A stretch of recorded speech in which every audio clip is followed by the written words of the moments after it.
Nah kalau nubuah nubuwah dari laki-laki maupun perempuan, martabatnya sama saja. Kalau yang pegang nasab laki-laki harus dimuliakan, yang turun dari perempuan juga harus dimuliakan. لأن الشرف في الحقيقة ثبت من قبل الأمهات، لأن السيدة فاطمة عليها السلام هي أول من ثبت لذلك، ولذلك هنا في نقابة الأشراف نثبت نسب أولاد السيدة زينب. Jadi begitu. Mungkin yang perlu diulang ya ke Wali Songo Gus Fuad itu, ke Wali Songonya aja itu garis ibu semua. Lewat garis, lewat nenek, sempat singgah di garis nenek. Jadi haplogrup Gus Fuad itu bukan haplogrupnya Wali Songo, tapi Gus Fuad keturunan darah bloodline Wali Songo. Barangkali teman-teman sudah menonton video pengumuman hasil tes DNA Gus Fuad Pleret. Hasilnya memang bukan garis lurus laki-laki, namun dari garis ibu atau parental zigzag, dan itu tidak menjadi masalah. Tetap min nutfah nubuwah atau zuriat Rasulullah Shallallahu Alaihi Wasallam. Karena sejak awal Wali Songo tidak pernah mensyaratkan harus garis lurus laki-laki. Wali Songo itu dari awal memang sudah menerima dan mengakui seluruh jalur, baik dari ayah ataupun dari ibu. Sebagaimana Ketum PBNU itu ceramah, Gus Yahya itu bilang bahwa dari jalur ayah atau ibu itu martabatnya sama saja. Yang kedua saya sampaikan bahwa asar nubuwah itu bukan cuma silsilah nasab melalui jalur laki-laki. Dan sebetulnya silsilah nasab jalur laki-laki itu juga tidak harus jadi pegangan.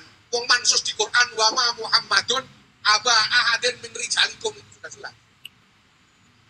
Jadi tidak harus pegangan nasab laki-laki, tidak. Maka saya lebih milih ikut Sayyidina Kiai Maimun Zubair yang pegangannya pokoknya nutfah nubuwah. Dari laki-laki, dari perempuan sama saja, itu saja. Sehingga keyakinannya sebagian besar orang-orang pesantren itu ada nutfah nubuwah itu ada. Karena Kiai Maimun mengatakan orang bisa jadi kiai itu, apalagi kiai besar. Itu ya kemungkinan besar dia membawa nutfah nubuwah. Karena dia bawa imamah diniyah. Nah kalau nutfah nubuwah dari laki-laki maupun perempuan, martabatnya sama saja. Kalau yang pegang nasab laki-laki harus dimuliakan, yang turun dari perempuan juga harus dimuliakan. Gitu. Ya. Jadi tidak bisa ada pihak yang mengklaim, mengaku saya lebih mulia, saya paling mulia. Ini sama mulianya. Saya aku yakin Kiai Syafi'i ini juga lahu nutfah nubuwah. Sama mulianya, walaupun nggak pakai nama Fam. Dan beliau mengungkapkan pendapat itu berdasarkan pendapat dari Mbah Maimun Zubair. Sekali lagi bahwa dari jalur ayah ataupun dari jalur ibu atau parental itu martabatnya sama saja dan tetap merupakan min nutfati nubuwah, tetap dari min zuriati Rasul. Yang menjadi masalah di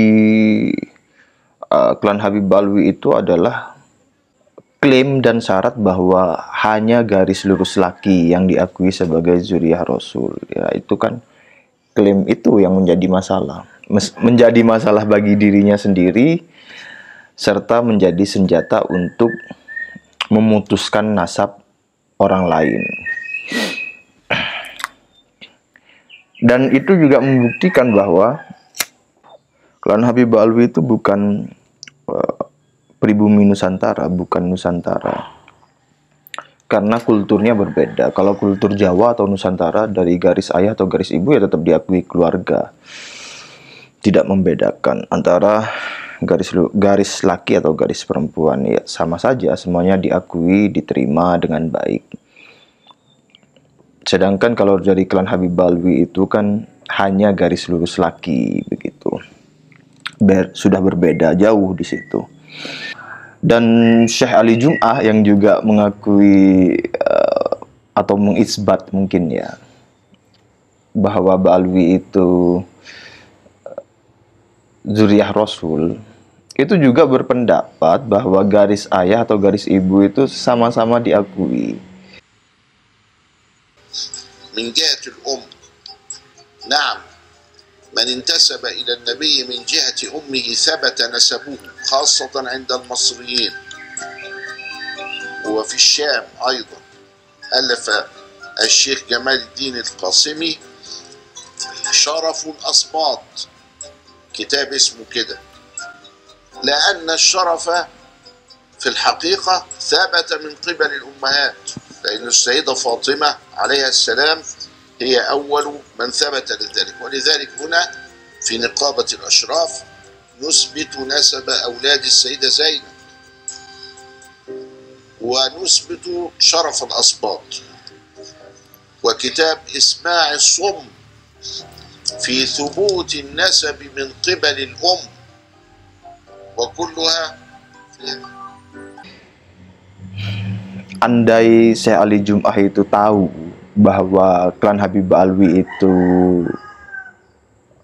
berprinsip mensyaratkan bahwa hanya garis lurus laki, yang nasabnya bersambung lewat jalur laki-laki terus sampai ke atas. Nah, jadi nggak boleh ada nasab tahu-tahu fulan bin fulan bin fulan, tahu-tahu tangannya bin fulanah perempuan.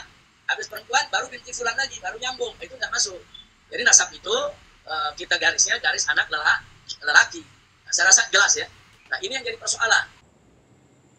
Saya memiliki dugaan kuat beliau akan menentang itu. Loh ya enggak, garis perempuan ya sama saja. Ya, ketidaklengkapan informasi yang diperoleh oleh Syekh Ali Jum'ah saja, sehingga beliau bisa berpendapat atau berceramah atau berbicara semacam itu.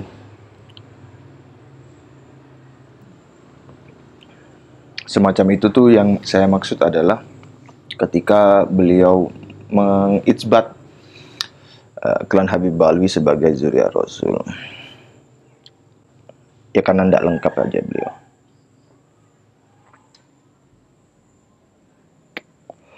Satu hal yang patut sangat diapresiasi ya adalah keberanian dari Gus Fuad Pleret untuk memberikan data mentah tes DNA-nya kepada publik untuk ya silakan dianalisa sendiri, dipelajari sendiri gitu. Itulah hasilnya. Dan ini jauh berbeda dengan klan Habib Ba'alwi. Klan Habib Ba'alwi kan mengklaim dirinya adalah garis lurus laki, zuriyah Rasul garis lurus laki. Ya dibuktikan aja dengan DNA, mana hasil tes DNA-nya kita analisa mentahannya mana. Meskipun tes DNA itu sudah tidak perlu dilakukan oleh klan Habib Ba'alwi, sebab kita tahu bahwa haplogrup mereka adalah G gatel, mayoritas G gatel. Dan masalahnya adalah menurut Dr. Sugeng Sugiarto, klan Habib Ba'alwi itu minimal dari 12 kakek. Itu artinya kontradiktif dengan klaim mereka bahwa mereka itu garis lurus laki. Kalau garis lurus laki itu harusnya hanya dari satu kakek saja. Ba'alawi yang menjadi polemik kajian keiman adalah tentang sosok Ubaidillah. Kalau dari sisi tes DNA, kalau satu kakek berarti ada kromosom atau haplogrup itu kesamaan kakek di Ubaidillah. Ternyata dari hasil tes DNA, menurut Anda, saya ingin mengatakan kembali, itu tidak tersambung, tidak kesamaan satu kakek. Itu pada era Ubaidillah minimal mereka mungkin sekitar 12 kakek itu. Ini apalagi 12. Kalau 12 ya banyak kemungkinannya ya, bisa jadi anak pungut, anak angkat, menantu atau gitu. Karena klaimnya itu loh, klaim dari klan Habib Ba'alwi itu yang bermasalah. Jadi nasab itu kita garisnya garis anak lelaki. Nah, saya rasa jelas ya. Nah, ini yang jadi persoalan. Saya hadir di pengumuman itu, diminta untuk masuk in frame. Saya menolak dengan halus. Ya, sebab ya tidak memproduksi nilai apapun, cukup, sangat cukup dan sangat bagus bertiga, yaitu Gus Fuad, KRT Fakih, dan Dr. Sugeng. Ini saya baru nyampe, ya tidak lebih dari 6 jam lah saya nyetir sekali jalan ya bolak-balik.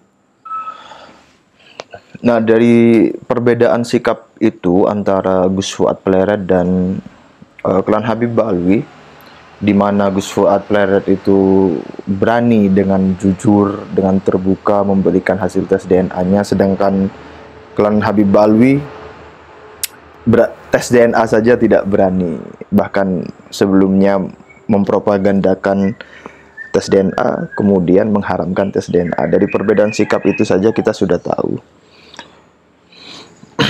bahwa klan Habib Ba'alwi itu memang bukan Zuriyah Rasul gitu.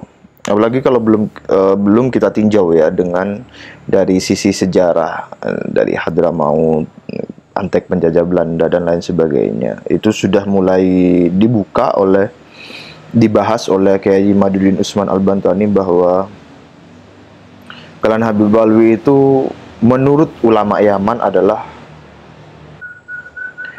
hewan peliharaan lokal penjajah gitu. Itu sama sistemnya, pola kerjanya begitu, itu sama antara yang terjadi di Hadramaut dengan di Indonesia. Cuma tentu saja ada variasi perbedaan dikit. Nanti kita bahas di lain kesempatan. Ya, kalau klan Habib Ba'alwi itu masih kekeh mengaku sebagai Zuriyah Rasul garis laki, ya tunjukkan mana hasil tes DNA-nya. Sebagaimana Gus Fuad memberikan hasil tes DNA-nya, mentahan tes DNA-nya. Klan Habib Ba'alwi mana hasil mentahan hasil tes DNA-nya. Terima kasih. Wassalamualaikum warahmatullahi wabarakatuh.